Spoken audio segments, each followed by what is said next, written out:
Okay, we're going to talk about paramecium. And when we talk about paramecium, I want to start with the outside first. So the outside of the paramecium are going to be covered with cilia, and we can see the sequence of how those cilia beat going along here. The other thing I want to point out here are these blue structures here are the trichocytes. And so they are actually within the membrane. You see the membrane, this is, I'm not going to go into the details here of the different parts of the membrane, but we do see, because it has that pellicle layer that makes the paramecium somewhat rigid or hard.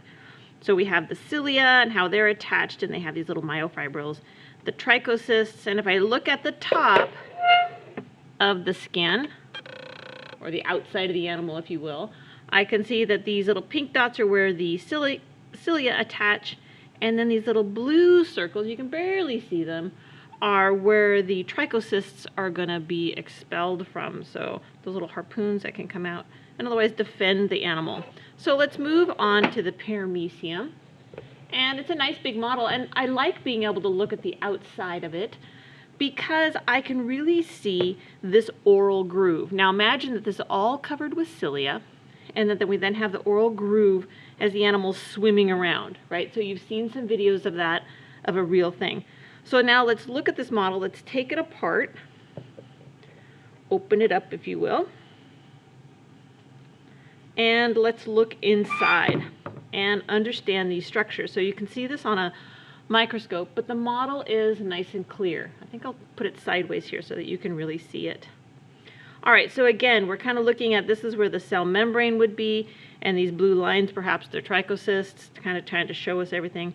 But let's follow that food vacuole. So any organism that's smaller than the paramecium that it can engulf, this could be bacteria or other types of protozoa, they're going to come down here and they're going to be encased into a food vacuole. So the food's going to kind of come down here, and the membrane is going to pinch off this food. So those little red things here are supposed to represent, I don't know, bacteria, some type of food that it's just ingested.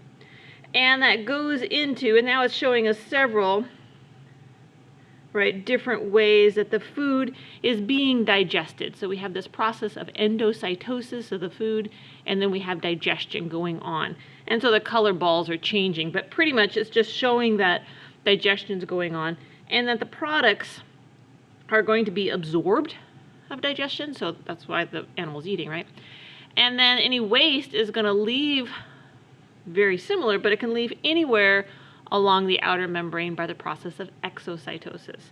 So when is it a food vacuole and when is it just some other vacuole? Well, the color changes. Well, that's kind of a detail that you can work out with your instructor, but it really is, you know, kind of depending on how far in digestion you go into. For my class, you could just call this the food vacuole and we'll be done with it. We do have these kind of interesting structures here. These blue structures are representing contractile vacuoles. Remember, paramecium is often a freshwater organism, and so freshwater organisms are saltier than the water around them, and so they are always gaining water, and they have to expel that excess water, and they use contractile vacuoles to do that. Watch an actual movie for that because that'll make it much easier to understand, but that's what both of these things are supposed to be, contractile vacuoles. The other important thing to notice here is the nucleus. Okay, paramecium have two nuclei, a big one and a little one. The big one is called the macronucleus, and the small one is called the micronucleus. Make sure to use correct terminology when talking about the nuclei. Which one is it? All right, so those are all the structures that you need to know for the paramecium. I hope that helped you.